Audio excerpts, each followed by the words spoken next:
Oh, howdy all, grab yourself a drink. It is time for some Path of Exile discussion. Today I wanted to tackle the topic of one-shots in patch 3.19 Path of Exile. And just to get to some pedantic language out of the way, I'm not just going to be talking about outright one-shots, which is where a single blow delivers enough damage to outright kill your character from full life and full energy shield, but I'm also going to be considering non-one-shot burst kills. So this is where you go from full life and feeling pretty safe to dead within the space of about 350 milliseconds or less. The most common offender for non-one-shot burst kills is Eater of Worlds influence packs, although there's plenty of other sources as well. Now, one of the things I noticed when I was running the Heist challenge this league is that I just wasn't dying in Heist.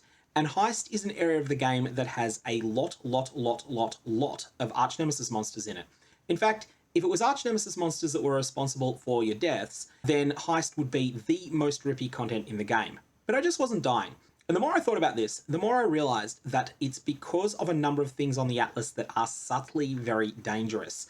And I want to go through those and give you a bit of a heads up as to what they are. So firstly, let's start with a less subtle example of this. The Perfect Storm is a keystone that makes Sirus be replaced by Uber Sirus. Uber Sirus does not mess around. This fight is nasty, there are one-shots aplenty, there are non-one-shot burst kills aplenty. Uber Sirus does not stuff around and people respect that.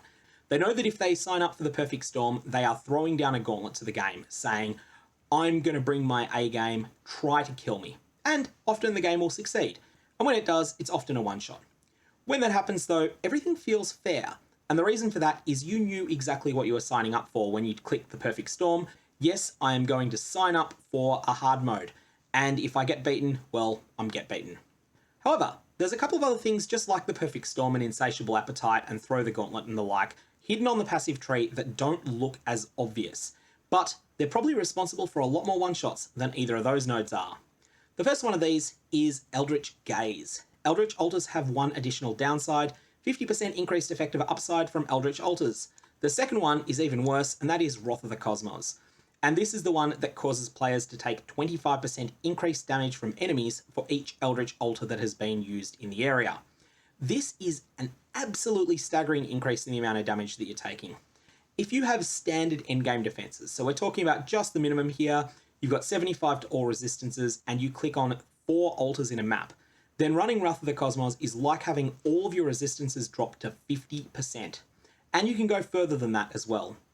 Or alternately, it's like your 6,000 life becoming 3,000 life. How confident do you feel about mapping with 3,000 life in tier 16 maps? Even in softcore, I think most of you are probably thinking, yeah, that's pretty dubious. Well, that's what Wrath of the Cosmos is doing for you. Ultimately, Wrath of the Cosmos and Eldritch Gaze are both balanced around the assumption that the player has at least one of Aegis Aurora and Mageblood, if they're running only one of these nodes, and if they're running both of them, it's balanced around the assumption that you've got both of them. If you don't have both of them, then you're going to have a bad day, and you probably shouldn't allocate these. GGG really should rethink these nodes because they don't look as dangerous as they are. There's a reason that players can see Insatiable Appetite and say, yeah, that's just for the elite power gamers and I'm going to skip it. But those same players are not recognizing that Eldritch Gaze is actually probably worse than Insatiable Appetite is. And it's going to affect them all the time in maps. I've thought of a few ideas like gating these behind the Uber versions of the bosses, so Eldritch Gaze doesn't work until you've killed the Uber Eater of Worlds, and Wrath of the Cosmos can't be allocated until you've done Uber Searing Exarch. That would be one option that I think would make it clear that these are not for everyday players. They are something that is a ridiculous challenge. Or alternately, GGG could outright remove them. Doing that would sharply reduce the amount of players they're getting one-shot. The other thing is much more subtle though. Where Eldritch Gaze and Wrath of the Cosmos do stand out as dangerous mods, these nodes do not. Map Modifier Effect. 2% increased effect of modifiers on your non-unique maps. These nodes are really dangerous, especially once you start stacking them to 10, 12, 13, or even taking all 15 of them. And one of the main reasons for that is that a lot of the map mods scale up in pretty scary non-linear ways. So the danger that's posed by monsters actually goes up by quite a bit more than you might think when these map modifiers increase. Case in point, 60% reduced effect of your auras on you suddenly becomes 78% if you allocate all of these nodes.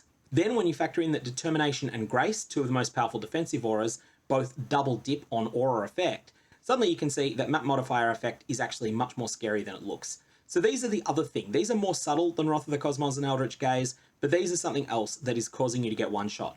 And again, these aren't effective in Heists. This is the reason that I was not dying in Heists, even though my character has no extraordinary defenses. You can see here we've got 75, 76, 75, 75 resist profile. We've got 15,000 evasion rating, negligible armor, and whilst we do have a fair buffer of life and energy shield, it's not really all that much. And I should be very susceptible to non-one-shot burst kills with this character, but I wasn't dying in Heist at all. The next thing that needs to be considered is specific map mods. Now, I've picked out a few of the worst ones here. The very, very worst ones, of course, are reflex that your character is allergic to. People already know this. If you're playing a build that is hit-based damage and that is dealing elemental damage, then elemental reflect mods are basically impossible to complete. However, there's a few more subtle ones than that. The first one of these is fleet. This is the increased speed effect. 27% increased monster move speed, 41% increased monster attack speed, 38% increased monster cast speed. All these numbers vary a little bit, but that's the sort of tiers you're looking at in general. Now, one of the very scariest Archnemesis modifiers that exists is Hasted. And this is essentially giving Hasted to every single monster in the entire instance, and it stacks with any monster that happens to roll Archnemesis Hasted. So this is something that is a very scary mod. Not saying you can't do a map that's got it, but just be aware that you're going to want to run those maps a little bit more carefully and a little bit more methodically, because whilst you're in no more danger of being one-shot on a map like this, you're at much greater increased chance of being non-one-shot burst killed. The next mod that I wanted to call out is Monster Critical Strikes. So on this particular one, it is a hybrid mod. Monsters have 362% increased critical strike chance, 42% monster critical strike multiplier. In practice, this is probably higher because you're likely scaling up the effect of it with some of these, and these rolls could end up being as high as 54% crit multi and 470% increased critical strike chance. This is really, really sketchy. This is really, really sketchy. Not so much on its own, because your character can probably endure suffering a couple of these critical hits, but when it's in conjunction with things like Wrath of the Cosmos, or when it's in conjunction with other scary map mods, then it can be pretty nasty.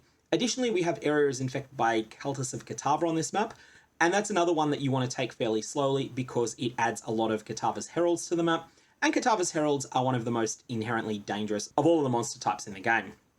The next mod that I want to call out as being of particular concern is minus maximum player resistances.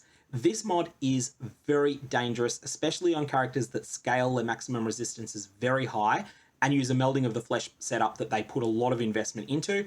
This then comes along and says, you know that melding of the flesh setup you put a lot of work into? Well, we're going to rip that away from you, and you're going to be stuck with just your underlying defenses and none of that. But that's a mod everyone's aware of. The really scary one here is the subtle one. Players have 30% less armor, players have 40% reduced chance to block. At the moment, the most powerful defensive setup is generally Determination and a cast when damage taken Molten Shell, and a shield that has a large amount of block on it. Well, what happens when that combination meets players have 30% less armor and 40% reduced chance to block? Well, suddenly you are taking a lot more non-one-shot burst kills than you otherwise would. Whilst a lot of players will respect that minus 10% maximum player resistances, they will not necessarily respect that 30% less armor and 40% reduced chance to block, but that is going to be the thing that is going to see them killed, especially in conjunction with Eater of Worlds influence. This particular map mod, I would recommend that you don't run in conjunction with Eater of Worlds influence, because the Eater of Worlds influence is the time that block is the most important defensive layer of all, and this plays so badly with it. A little bit of an exception if, like me, your character is built around Ghost Dance, then in that situation, your defenses aren't hit so badly by that mod. Next, we have Area has Patches of Shock Ground, which increase damage taken by 50%. Nothing really needs to be said here. If you unequip all the life gear on your character, then that's roughly equivalent to standing in shock ground that's been created by this. This also has multi-proj on it, which can also be a pretty scary mod, but again, that's one that people tend to be pretty aware of because it's so visually impactful. And while there's a few specific map bosses that are terrifying with multi-proj, in general, I think most players are pretty good at playing around with it now. Finally, we have the scariest mod of all. Players have 60% reduced effect of non-curse auras from skill. Now, this can be as much as 78% if you allocated all of these map modifier effect nodes. Now, what this is going to do is it's going to not quite turn off your Grace and or Determination and or Defiance banner, but it's going to heavily nerf them. Your 3.19 Grace is going to be about as bad as a 3.13 Grace. There was a reason not many people used Grace as an aura in 3.13. It was really bad. Then it got buffed hard in 3.16.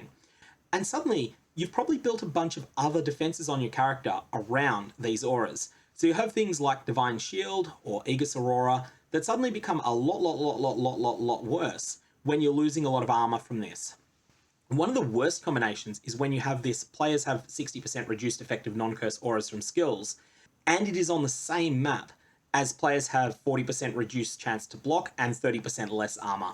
This combination is particularly terrifying and will result in a lot of deaths. Anyways, the reason I raise this is that I think that a lot of players are claiming Archnemesis is the reason they're getting one-shot. Archnemesis, after all the nerfs, is actually less one-shotty than what came before it. The old rare monster mods had a lot of things that did really one-shot you, two of which still survive in the current game, Bonebreaker and Hasted, but they were much more common back in the pre-Archnemesis days, and also a number of other things that were particularly obnoxious, like physical damage added as extra of an element, or the various retaliatory projectiles that would be fired on the player after they dealt damage to the monster. A lot of these things could really do a lot of damage to you. What I think GGG have been trying to do over the last little while is reduce the number of things that are capable of one-shotting players. But then they've made a big mistake that's undone all this work and worse, and that is Eldritch Gaze, Wrath of the Cosmos, and broadly speaking, just how rippy the 3.17 era altars are. This didn't come up all that much in 3.17 because Wrath of the Cosmos and Eldritch Gaze didn't exist then, but in 3.18 when these were added, we started seeing players get one-shot a lot by these mods. However, they blamed the thing that dealt the finishing blow to their character, which was often an Archnemesis modifier. And that's where the player-based perception of Archnemesis as being the source of the one-shots come from. But I think it is actually some decisions that you make before you go into your maps at all. So how much do I suggest that you roll maps in order to mitigate some of these nasty mods? Well, my approach is that I don't run these mods at blinding speed. If I've got some of these rippier mods on the map, then I'm just a bit more careful when I'm running the map. I go a little bit slower than I otherwise would. And I'm okay with dying a little bit because I'm playing in softcore and I'm not really trying to level at the moment. If I was playing in hardcore though, there'd be a lot of these mods that I wouldn't be willing to do at all. I'd be very, very hesitant to run maps that have 60% reduced effective non-curse auras, or that have 30% less armor, 40% reduced chance to block on most characters. Yeah, maybe I'd run them if they were the only scary mod on the map, but if there's anything else at all, then that's a hard no. Additionally, things like shock ground, I would absolutely have to have some sort of mitigation for shocked ground that would work on that, so either immunity to shock, or at the very least, a very large amount of reduced effective shock on you. And for this crit mod, I would have to have some sort of mitigation for that as well, otherwise I just wouldn't run it. But that's hardcore. In softcore, you don't need to care as much about some of those things. You just need to be aware of them. And if you're running a map that seems particularly rippy, just take it a little bit slower. That's all I got on this. May your Valobs have interesting results and try to avoid getting non-one-shot burst killed.